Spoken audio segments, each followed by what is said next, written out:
Who is that guy? YouTube channel. Welcome to the channel. If you're new here, subscribe for more. Biography, history, controversy, and more. Hi, my name is Charles, and I'll be the narrator of this channel. Sit back, relax, and don't take life seriously. Now, let's go back in time.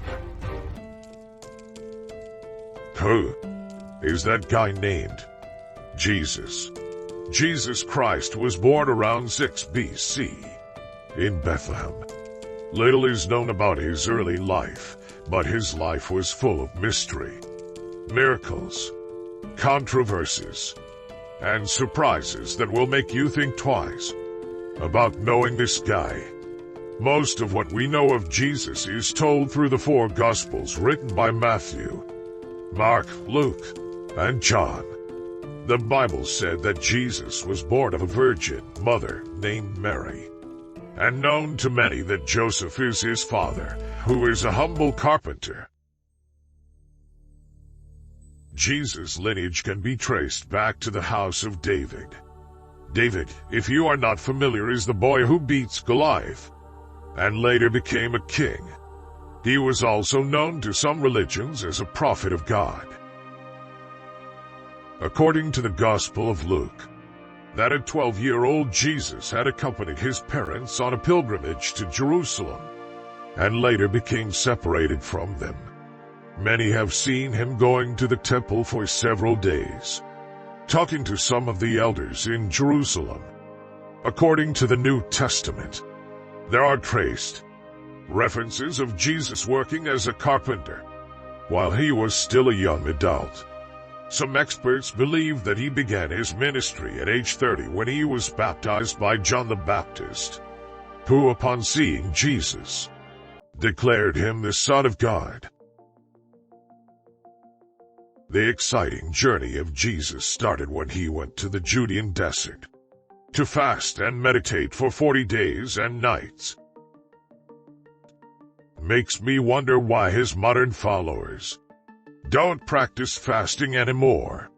Maybe only Jesus can pull off the trick, and no man can do what he did.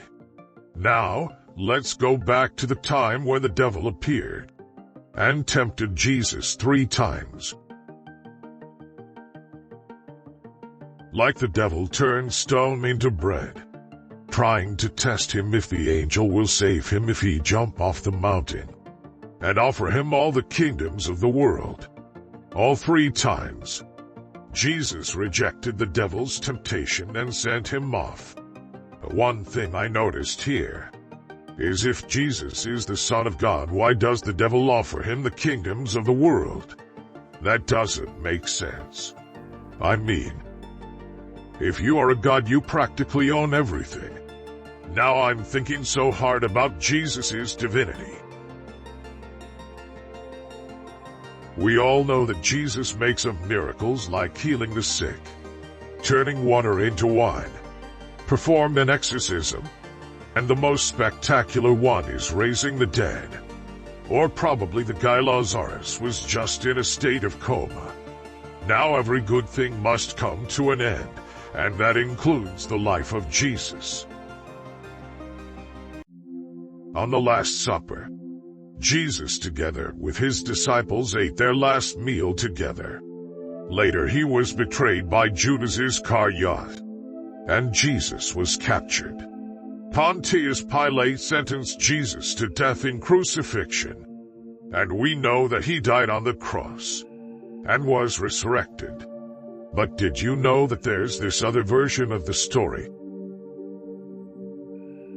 In the late 1970s, in Egypt, scholars discovered the hidden Gospel of Judas. In this Gospel, it is said that Jesus foresaw and allowed Judas's betrayal. The book describes Judas as Jesus' closest friend and has understood Jesus' true message.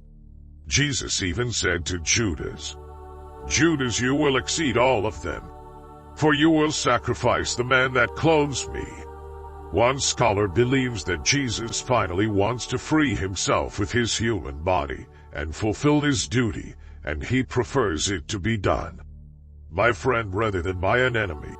So he asks Judas to sell him out and betray him.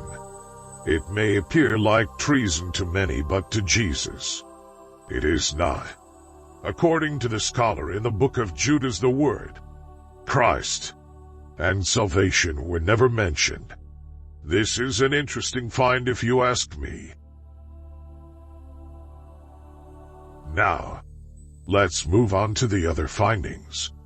According to Gunnar Samuelson, an evangelical preacher and theologian who spent years on the antiquity of the crucifixion, he said, there is no distinct punishment called crucifixion. No distinct punishment device called a crucifix anywhere mentioned in any ancient texts, including the Gospels. Samuelson believes that the translation may have been misinterpreted. Some scholars of other religions don't believe he died on the cross. No confirmed archaeological evidence of that event has been found by experts, suggesting that the story of Jesus' crucifixion was after all nothing but a textual evidence. Many questions still have no answers. Quite frankly, there's more story that needs to be discovered.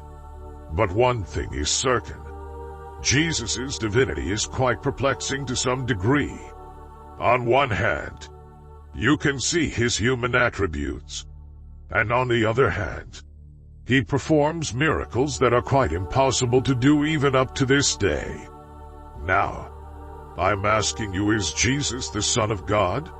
Or just like the rest of us? To be fair, maybe he is special. A title of a prophet might seem reasonable. What do you think? Thank you for watching. Subscribe for more upcoming videos.